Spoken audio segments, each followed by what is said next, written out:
Hi friends, welcome to Bright Future with Money. நான் உங்க வனிதா ஸ்ரீ ராஜேஷ். என்னங்க லாஸ்ட் வீடியோ உங்களுக்கு ரொம்ப யூஸ்ஃபுல்லாக இருந்திருக்கும்ல. ஏன்னா அது நம்மளுக்கு ரொம்ப முக்கியமான விஷயம். பிஸ்னஸ் பண்ணுறோன்னா அப்போ அது கண்டிப்பாக நம்மளுக்கு தெரிஞ்சிருக்கணும். நம்மளுக்கு இன்கம் எவ்வளோ வருது, கம்பெனிக்கு ப்ராஃபிட் எவ்வளோ போகுது, இதெல்லாம் தெரிஞ்சாதாங்க நம்மளுக்கு அந்த கம்பெனி மேலே ஒரு நம்பிக்கை வரும். அப்படி வந்ததுக்கப்புறம் நம்ம தாராளமாக அந்த பிஸ்னஸை எடுத்து பண்ணலாம். நான் ஏற்கனவே சொன்ன மாதிரி பாதியில் டவுட் வரக்கூடாது. முதலே இந்த விஷயம்லாம் நம்ம நல்லா தெரிஞ்சுக்கணும். நான் 2020 மீட்டிங் அட்டென்ட் பண்ணதுனால அது எனக்கு நல்லாவே தெரிஞ்சிருச்சு. ஆல்மோஸ்ட் எனக்கு கொஞ்சம் அப்படிதான் தெரிஞ்சது. மீட்டிங் அட்டென்ட் பண்ணோன்னா நான் ஃபுல்லாக கிளியர் ஆகிட்டேன். ஸோ உங்களுக்கும் கிளியர் ஆகிருக்கும். நீங்கள் இந்த மெசேஜ் வீடியோ பார்த்துட்டு எனக்கு நிறைய பேர் கேட்டிருந்தீங்க. அண்ட் அவங்களுக்குலாம் ரொம்ப தேங்க்யூ. நான் உங்களுக்கு எக்ஸ்பிளைன் பண்ணதில் எனக்கு ரொம்ப ஹாப்பி. ஓகே, இதையும் தெரிஞ்சுக்கோங்க. ஏன் நெட்வொர்க் மார்க்கெட்டிங்கில் நம்ம இறங்கணும், அதனால நம்மளுக்கு என்ன யூஸ்ஃபுல்லாக இருக்குது, நம்ம வாழ்க்கையை ரன் பண்ணுறதுக்கு நெட்வொர்க் மார்க்கெட்டிங் எந்த அளவுக்கு நம்மளுக்கு யூஸ்ஃபுல்லாக இருக்குது அப்படிங்கிறத தெரிஞ்சுக்கிறதுக்காக தாங்க இந்த வீடியோ. இதை பற்றி தான் சுரேந்தர் சார் சொன்னார். ஏன்னா அவரும் இன்ஜினியரிங் முடிச்சுட்டு ஒரு கம்பெனியில் ஒர்க் பண்ணிட்டு இருந்தவர் தான். அப்படி இருக்கும்பொழுது அதை விட்டுட்டு கம்பெனி இன்ஜினியரிங் படிச்சுட்டு வேலை கிடைக்கிறதே பெரிய விஷயம். ஆனால் அதையும் வேலை கிடைச்சி அந்த வேலையை விட்டுட்டு ஃபுல் டைமாக நெட்வொர்க் மார்க்கெட்டிங் பண்ணிட்டு இருக்காங்க. அப்படின்னும் போது அதில் அவர் என்னென்ன பார்த்தாங்க, எப்படியெல்லாம் வந்தாங்க அப்படிங்கிறத தெரிஞ்சுக்கிறதுக்காக தாங்க இதை சொன்னார். ஸோ இதையும் நீங்கள் தெரிஞ்சுக்கோங்க. ஒரு நிமிஷம். இப்போ நம்மளுக்கு ஒரு நாளைக்கு 24 hours தாங்க இருக்கு. யாரா இருந்தாலும் சரி, எப்பேற்பட்டவங்களா இருந்தாலும் சரி, 24 hours தான்.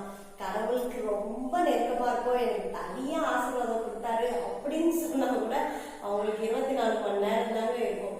அதை தவிர்த்து வேற யாருக்குமே எக்ஸ்ட்ரா எதுவுமே நடக்காது. அப்படி இருக்க டைம்ல இப்ப நம்ம ஒரு சாதாரண எம்ப்ளாயா இருக்கிறோம்னா அவங்களுக்கு நம்மளுக்கு எவ்வளவு ஒர்க் பண்றதுக்கு டைம் கிடைக்கும்?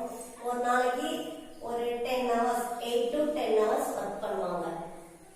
இதுதான் அவங்களுக்கு இருக்க டைம். அதுல அவங்களுக்கு எவ்வளவு சேலரி வந்துடும்? மினிமம் இன்ஜினியரிங் போனா, நல்லா படிச்சு நல்ல வேலைக்கு போனா கூட ஒரு 50,000 ஒரு மாசத்துக்கு. ஒரு எம்ப்ளாயா இருக்கவங்களுக்கு அவ்வளவுதானே வரும். அப்படி இருக்க பட்சத்துல ஒரு 50,000 சம்பாதிக்கிறாங்க. ஒரு 10 மணி நேரம் வேலை செஞ்சு 50,000 ரூபாய் சம்பாதிக்கிறாங்க. மிச்சம் இருக்க டைம் மிச்சம் 14 மணி நேரமும் அவங்க ஃப்ரீயா தான் இருப்பாங்க. அதுக்கப்புறம் அவங்க ஓட்டி செஞ்சா கூட எக்ஸ்ட்ரா ஒரு 2 hours அந்த மாதிரி தான் செய்யற மாதிரி வரும். இது ஒரு எம்ப்ளாயோட லைஃப் ஸ்டைல். இதோடவே அவங்களுக்கு முடிஞ்சிடும். அதே ஒரு செல்ஃப் எம்ப்ளாயினா நாமளே யாருக்கிட்டே வேலை செய்யாம நாமளா செய்யற வேலை. ஓனா பிசினஸ் கிடையாது. ஓனா ஒர்க் பண்றவங்க, ஒரு இடத்துல போயிட்டு நாமளா வச்சு பண்றவங்க. எப்படின்னா இப்போ ஒரு கடை வச்சிருக்கவங்க, இந்த டாக்டர், லாயர்ஸ், அந்த மாதிரி டீச்சர்ஸ், இந்த மாதிரி ஆளுங்கள்லாம் என்ன அந்த மாதிரி கேட்டகரியில வருவாங்க. ஸோ அவங்க லீவ் எடுத்துக்கலாம், நம்ம போகும்போது பண்ணும்போது பண்ணலாம் அப்படிங்கிற. அவங்களுக்கு இன்கம் ஒருபடி ஜாஸ்தியாக, ஒரு எம்ப்ளாயை விட செல்ஃப் எம்ப்ளாய்க்கு இன்னுமே கொஞ்சம் ஜாஸ்தியா இன்கம் ஆகும். இது நம்மளுக்கு தெரிஞ்சுதான். அவங்க என்ன அவங்களுக்கு டைம் என்ன வேணும், அதே மாதிரி தான் அவங்களும் ஒர்க் பண்ணுவாங்க. நீ இன்னும் கொஞ்ச நேரம் ஜாஸ்தியா ஒர்க் பண்ணலாம், கம்மியா ஒர்க் பண்ணலாம், அந்த மாதிரி இருப்பாங்க. இப்போ அவங்களுக்கு ஒரு 8 hours போட்டுட்டு அவங்களுக்கான இன்கம் எவ்வளவு வரும்? ஒரு 1 லட்சம் ரூபாய்க்குள்ள வரும்னு வச்சுக்கோங்க. செல்ஃப் எம்ப்ளாயினா அவ்வளவுதான் வரும். இப்போ அதுவே பிசினஸ் பண்றவங்கன்னா என்னங்க, நாம ஓனரா இருக்கும், நம்மளுக்கு கீழே ஒரு 4 ஆளுங்க அந்த மாதிரி வச்சு ஒர்க் பண்றவங்களா இருக்கும். அப்படி இருந்தா இப்ப அவங்களுடைய டைம் ஃப்ரீயா தான் இருக்கும். ஏன்னா நம்மளுக்கு கீழே ஆளுங்களை வச்சு ஒர்க் பண்றதுனால தானே. இப்போ அவங்க டைம் ஃப்ரீயா இருந்துச்சுன்னா மணி என்ன அவங்க இன்வெஸ்ட் பண்ணிருப்பாங்க. அப்பதான் அவங்களுக்கு கீழே மத்தவங்க ஒர்க் பண்ண முடியும். இப்போ அவங்க ஒரு ஆளுங்களை வச்சு ஒர்க் பண்றாங்க, கொஞ்சம் ஆளுங்களை வச்சு ஒர்க் பண்றாங்கன்னா அப்ப அவங்க ஃபர்ஸ்ட் இன்வெஸ்ட்மெண்ட் ஹெவியா போட்டுருக்கணும். அப்பதான் அவங்களுக்கு கீழே அவங்க ஒர்க் பண்றாங்க. அதுல லாபம் வருதோ நஷ்டம் வருதோ அதெல்லாம் செகண்டரி. ஆனா அவங்களுக்கு இன்கம் ரெகுலரா கொடுத்துட்டே இருக்கும். அப்படிங்கிற பட்சத்துல இப்ப அவங்க மினிமம் குறைஞ்சது ஒரு சின்ன சின்ன சின்ன சின்ன குட்டி பிசினஸ் இருந்தா கூட அதுக்கு 5 லட்சம் ரூபாய் அவங்க கொடுத்தே ஆகணும். இதை வட்டிக்கு வாங்குறாங்களோ, கையில வச்சதுல போடுறாங்களோ, எப்படி பண்றாங்களோ அதுக்கான அமௌண்ட் அவங்க கொடுத்துதான் இருக்கணும். அவங்களுக்கு கீழே ஒர்க் பண்றதுக்கு ஆளுங்க ரெடியா இருப்பாங்க. அவங்களுக்கு டைம் வேணா ஃப்ரீயா இருக்குமேக்காண்டி மணியும் அவங்க போட்டுட்டே தான் இருக்கணும். அந்த பிசினஸ் லாஸ் ஆனாலும் சரி, லாஸ் ஆனாலும் அவங்களுக்கு கீழே வேலை செய்யறவங்களுக்கு இன்கம் கொடுத்துட்டே தான் இருக்கணும். அது மாதிரி அவங்களோட நிலைமை. அவங்களுக்கு மணி இன்னொரு வேலை லாபம் வந்தாலும் அவங்களுக்கு ஜாஸ்தியாக தான் வரும்.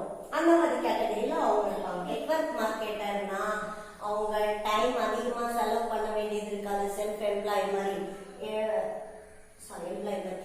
எம்ப்ளாய் மாதிரி அவங்க எதுவுமே அதிகமா நாம தான் பண்ணி ஆகணுன்ற கட்டாயம் இருக்காது.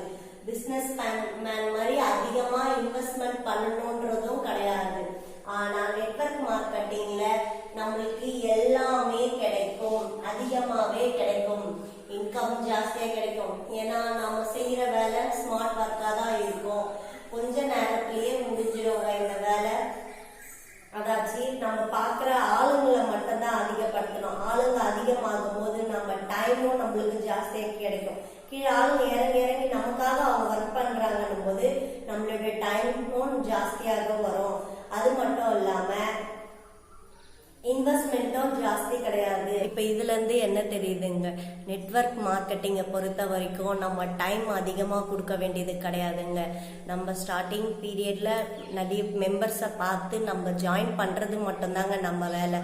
அதுக்கப்புறம் ஜாயின் பண்ணதுக்கு அப்புறம் அவங்க நம்ம கீழே இருக்கவங்களும் ஒர்க் பண்ணுவாங்க. அப்ப நம்மளுக்கு இன்கம் கிடைக்கும். ஸோ இன்கம் டபுளாகவும் கிடைக்கும். நிறைய இன்கம் சம்பாதிக்கிறதுக்கு சான்சஸும் இருக்கு. அது மட்டும் இல்லாமல் நம்மளுக்கு டைம் நிறைய சேவ் ஆகும். நம்மளுடைய ஒர்க்கையும் பார்த்துக்கிட்டு அடிஷ்னலாக இந்த நெட்வொர்க் பண்ணுறதுக்கான சான்சஸும் இருக்கு. ஸோ நம்ம வேலையை நாம மட்டுமே தான் பார்த்தாகணும் அப்படிங்கிற கம்பல்ஷனும் இருக்காது. ஸோ எம்ப்ளாய்மெண்ட் கிட்ட இருக்கிறதும் செல்ஃப் எம்ப்ளாய் கிட்ட பிஸ்னஸ் மேன் கிட்ட இல்லாத அட்வான்டேஜஸ் எல்லாமே நெட்வொர்க் மார்க்கெட்டர் கிட்ட இருக்குங்க. நீங்க எவ்வளவு வேணாலும் ட்ரை பண்ணி பாருங்க. எந்த பிசினஸ் நீங்க ஒரு நோட்டு பென் எடுத்து எல்லா பிசினஸும் எழுதுங்க. உங்களுக்கு என்னென்ன தெரிஞ்சிருக்கோ எல்லா பிசினஸும் எழுதுங்க. எந்தெந்த வேலை செய்றீங்களோ அந்தந்த ஒர்க் நேம்லாம் எழுதுங்க. செல்ஃப் எம்ப்ளாய்க்கு என்னென்ன இருக்கோ எல்லாமே எழுதுங்க. எல்லாத்தையுமே எழுதி எல்லாத்துக்குமே டைம் கால்குலேட் பண்ணி பாருங்க. இதுக்கு இந்த டைம், இதுக்கு இவ்வளோ டைம் அப்படின்னு டைம் கொடுத்து பாருங்க. எவ்வளோ அமௌண்ட் கொடுக்குறோங்கிறத டைம் எடுத்து பாருங்க. அமௌண்ட்டு நீங்க சும்மா இந்த சேலரி கிடைக்கிறத மட்டும் நோட் பண்ணாதீங்க. நீங்க படிச்ச நாள்ல இருந்து எல்கேஜி ஜாயின் பண்ணதுல இருந்து டிகிரி முடிக்கிற வரையும் எவ்வளோ அமௌண்ட் கொடுத்துருக்கீங்கன்றதை எல்லாத்தையுமே கால்குலேட் பண்ணுங்க. ஆனா இந்த நெட்வொர்க் மார்க்கெட்டிங்கை பொறுத்த வரைக்கும் எதுவுமே தேவையில்லை. இன்வெஸ்ட்மெண்ட் அதாச்சும் நார்மல் நெட்வொர்க் மார்க்கெட்டிங்கை விட ஆக்சிஸ் இன்னும் பெனிஃபிட் உங்களுக்கு. நம்ம இதில் இன்வெஸ்ட் கூட பண்ண வேண்டியது கிடையாதுங்க. ஒன் டைம் பர்ச்சேஸ் பண்ணுறது மூலியமா, இன்வெஸ்ட்மெண்ட் கிடையாது, ஒன் டைம் பர்ச்சேஸ் பண்ணுறது மூலியமா அந்த பர்ச்சேஸ் நம்மளுக்கு தேவையான நம்மளுக்கு உபயோகம் உள்ள பொருளை மட்டும்தான் வாங்க போகிறோம். அப்படி வாங்குற பட்சத்தில் நம்ம கோடீஸ்வரங்களாக ஆகிறோன்றது இந்த நெட்வொர்க் மார்க்கெட்டிங்கில் மட்டும்தாங்க நடக்கும். இதை நீங்கள் தாராளமாக எடுத்து பண்ணலாங்கிறதுக்கு இப்போ ப்ரூஃப் சொல்லிட்டேன். இதுக்கு மேலேயும் நான் இந்த பிஸ்னஸ் பண்ணி நான் இவ்வளோ சம்பாதிக்கிறேன் அப்படிங்கிறவங்க ஸ்டார்டிங்கில் எவ்வளோ இன்வெஸ்ட் பண்ணியிருக்கீங்கன்றதை யோசிங்க. நீங்கள் அதுக்காக எவ்வளோ பொட்டென்ஷியல் போட்டிருக்கீங்க. உங்கள் உடல் உழைப்பாக இருக்கட்டும், உங்கள் ஆரோக்கியமாக இருக்கட்டும், மற்றபடி உங்களை சுற்றி இருக்கவங்க கிட்ட நீங்கள் எவ்வளோ காயப்பட்டீங்க, இதெல்லாம் போட்டு பாருங்கள். எல்லாத்தையும் கம்பேர் பண்ணும்போது நம்ம ஆக்சிஸ் பிஸ்னஸ் ரொம்ப ஈஸியாக இருக்கும். எந்த ஒரு கஷ்டமும் இருக்காதுங்க. இதனால் நாம் 4 பேரை நல்லா இருக்க வைப்போம். இது ஒன்று மட்டும்தாங்க நடக்கும். அப்படி இருக்க பிஸ்னஸ் எடுத்து பண்ணுறது உங்களுக்கு எவ்வளோ ஈஸின்னு பாருங்கள். ஒரு குழந்தை பிறந்தா அதை எல்கேஜி சேர்க்கறதுலேருந்து காலேஜ் முடித்து அதுக்கப்புறம் காலேஜுக்கு கூட டொனேஷன் எவ்வளோ கேட்பாங்க, ஸ்கூலுக்கு டொனேஷன், இதையெல்லாம் கொடுத்து முடிச்சு ஒரு வேலைக்கு ஜாயின் பண்ணுறதுக்கு கூட இந்த காலத்தில் காசு கட்ட வேண்டியது இருக்குங்க. அப்படி இருக்க பட்சத்தில் எதுவுமே நடக்காமல் எதுவுமே பண்ணாமல் படிக்காதவங்க கூட எடுத்து நடத்துகிற இந்த ஆக்சிஸ் பிஸ்னஸ் உங்களுக்கு எவ்வளோ யூஸ்ஃபுல்லாக இருக்கும்ன்றதை யோசிச்சு பாருங்கள். அண்ட் ஃப்ரெண்ட்ஸ், உங்களுக்கு டைம் இருக்கும் போதெல்லாம் ஆக்சிஸ் பற்றி யோசிங்க. அது உங்களுக்கு தப்பான விஷயமா கண்டிப்பாக இருக்காது. நீங்கள் உண்மையாலே மென்மேலும் வளர்கிறதுக்கு இந்த ஆக்சிஸ் பிஸ்னஸ் ரொம்ப யூஸ்ஃபுல்லாக இருக்கும். இதான் எங்கள் சுரேந்தர் சார் சொல்லிகிட்டே இருந்தாங்க அடிக்கடிக்கு.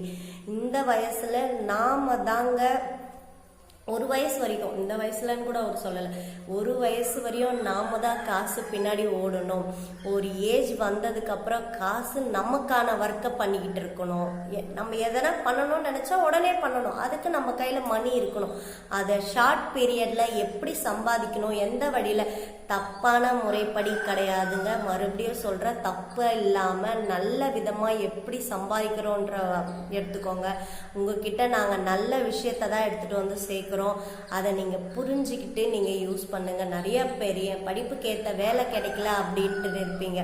நான் படித்து முடிச்சுட்டேன், வேலை கிடைக்கல, அதனால தான் இருப்போம்.